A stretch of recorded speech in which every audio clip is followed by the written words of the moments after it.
Kuna hadithi ambazo hazipotei kwa sababu hazikuwahi kuwepo, bali kwa sababu hakuna aliyesimama kuzisimulia. Ndani ya simulizi kubwa ya vita vya pili vya dunia, kuna majina mengi tunayoyajua, lakini pia kuna yale ambayo hayakuwahi kuandikwa kabisa. Si kwa sababu hayakustahili, bali kwa sababu hayakupewa nafasi. Kila tunaposikia simulizi, mara nyingi tunaletewa majina ya mashujaa wakubwa waliotunikiwa medali, waliotajwa kwenye vitabu vya kihistoria na kujengewa kumbukumbu za kudumu. Lakini historia huwa haiko kamili. Nyuma ya hadithi hizo maarufu, kuna simulizi nyingine za watu waliopigana kwa ujasiri ule ule, wakajitoa sadaka kwa moyo wao wote, lakini waliporudi wakapotea kimya kimya bila kutambuliwa. Hakuna heshima, hakuna anayewakumbuka.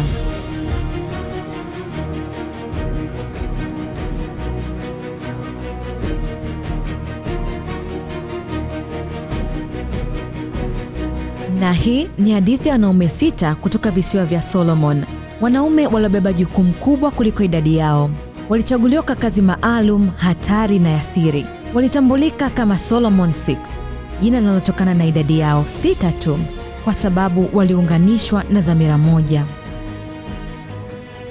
Ilikuwa mwaka 1942, dunia ilikuwa katika moto wa vita. Huko Australia, hofu ya uvamizi kutoka Japan ilikuwa imeongezeka sana, hasa baada ya mashambulizi ya anga kaskazini mwa nchi hiyo. Ili kujilinda, jeshi la Australia liliunda kikosi maalum cha siri kilichoitwa Northern Territory Special Reconnaissance Unit. Kikosi cha kivulini kilichotegemea ujanja, uvumilivu na uwezo wa kuishi mazingira magumu kuliko nguvu ya silaha. Hiki hakikuwa kikosi cha kawaida. Hakukuwa na gwaride wala sare za kuvutia. Hawa walikuwa wapiganaji kivuli waliotumia mbinu za kujificha, kuvizia na kushambulia kwa ghafla kwa lugha ya kijeshi. Hii ni aina ya vita inayojulikana kama guerrilla warfare. Walitembea maeneo ya mbali ya Arnhem Land, wakikaa porini kwa muda mrefu, wakila walichopata, wakijifunza ardhi na harakati za adui kwa ukimya mkubwa.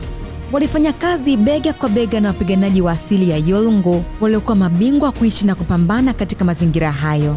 Kazi yao ilikuwa moja tu: kumwona adui kabla hajawaona na kuhakikisha hatari haijafika.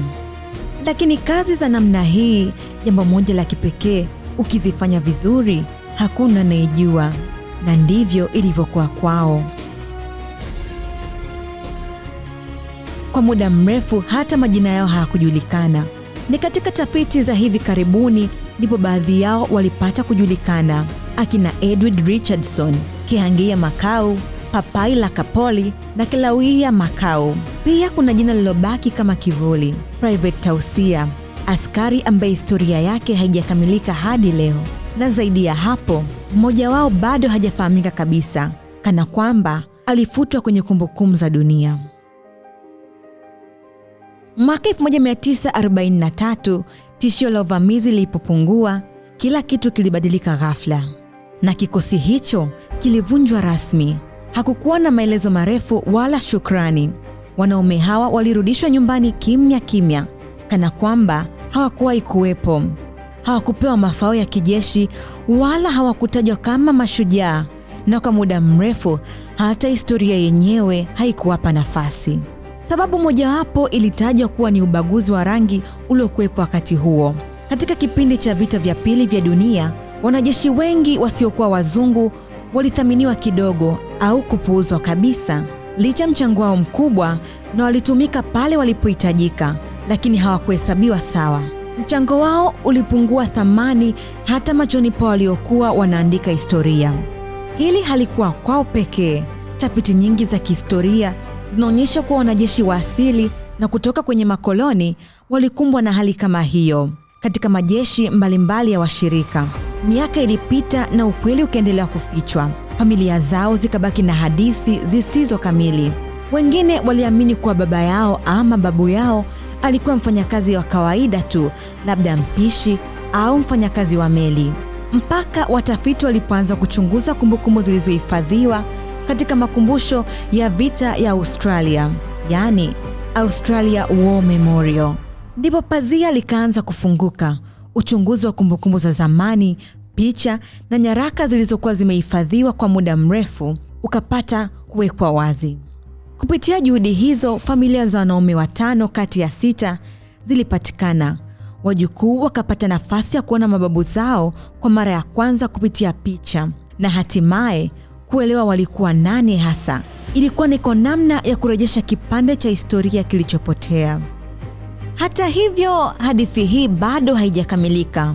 Private Tausia bado ni fumbo, na yule wa 6 asiyejulikana bado hajapata jina. Hakuna anayejua walitoka wapi hasa, waliishije au walikumbana na nini baada ya vita. Ni ukumbusho wa wazi kwamba hata katika juhudi za kurejesha historia bado kuna sehemu ambazo hazijakamilika. Ni ukumbusho pia kwamba historia haifuti kila kitu. Wakati mwingine inaacha mapengo ambayo huchukua vizazi kuyajaza. Hadithi ya Solomon 6 inatukumbusha jambo moja muhimu sana. Nalo ni si kila anayepigana anakumbukwa, na si kila ushindi huandikwa kwa usawa. Wapo waliobeba vita mabegani mwao, lakini majina yao hayakumbukwi. Hii inatuacha na swali zito. Mashujaa wangapi kama hawa walipigana kwa ujasiri lakini wakasahaulika? Ni hadithi ngapi bado zimefichwa zikisubiri kugunduliwa? Leo simulizi yao inaanza kusikika tena, sio tu kama kumbukumbu ya vita, bali kama somo muhimu kwamba historia si kamilifu kila wakati. Leo simulizi yao inaanza kusikika tena, sio tu kama kumbukumbu ya vita, bali kama somo muhimu kwamba historia si kamilifu kila wakati. Kuna sauti zilizonyamazishwa na kuna wajibu wa kizazi cha sasa kuhakikisha zinarejeshwa. Kwa sababu wakati mwingine ushindi mkubwa si tu kushinda vita, bali kuhakikisha waliopigana hawasauliki. Mwandaji na msimulizi wako ni mimi, Consolata Chaligha.